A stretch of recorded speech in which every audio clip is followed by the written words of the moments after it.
عنوان: سبز جنگل میں ننھا زرافہ۔ گھنے سبز جنگل کے دل میں جہاں درخت ہواؤں سے سرگوشی کرتے تھے، ایک ننھا زرافہ رہتا تھا جس کا نام ٹیکو تھا۔ عام طور پر زرافے کھلی میدانوں میں رہتے ہیں، لیکن ٹیکو ایک نیلی تتلی کا پیچھا کرتے ہوئے اتفاقنہ جنگل میں آ گیا تھا۔ جنگل بہت گھنا تھا اور وہاں ایسی آوازیں تھیں جو ٹیکو نے پہلے کبھی نہیں سنی تھیں: بندر کی چیخیں، مینڈکوں کی ٹرائیں اور جھاڑیوں میں چھپے جانوروں کی سرسراہٹ۔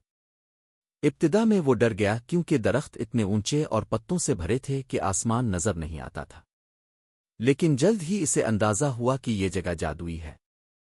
ٹیکو کی ملاقات ایک ہوشیار طوطے ریو سے ہوئی جس نے اسے سکھایا کہ گھنے درختوں میں سب سے میٹھے پتے کہاں ملتے ہیں۔ پھر ایک شرمیلی گرگٹ سوری ملی جس نے اسے دکھایا کہ جب ڈر لگے تو کیسے ساکت رہ کر چھپ جایا جائے۔ ایک بوڑھے کچھوے موکو نے دریا کنارے بیٹھ کر کہانیاں سنائیں اور ٹیکو کو سکھایا کہ بعض اوقات سب سے بہترین مہمات وہی ہوتی ہے جو اچانک پیش آئیں۔ اگرچہ کبھی کبھار وہ کھلے میدانوں کو یاد کرتا تھا، ٹیکو نے جنگل سے محبت کرنا سیکھ لیا۔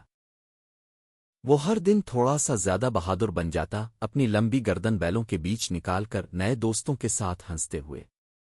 اور ہر شام جب جگنو روشنی بکھیرتے، ٹیکو ادھر ادھر دیکھتا اور سوچتا، میں ایک زرافہ ہوں مگر اب یہ جنگل میرا گھر لگتا ہے۔ ختم شد۔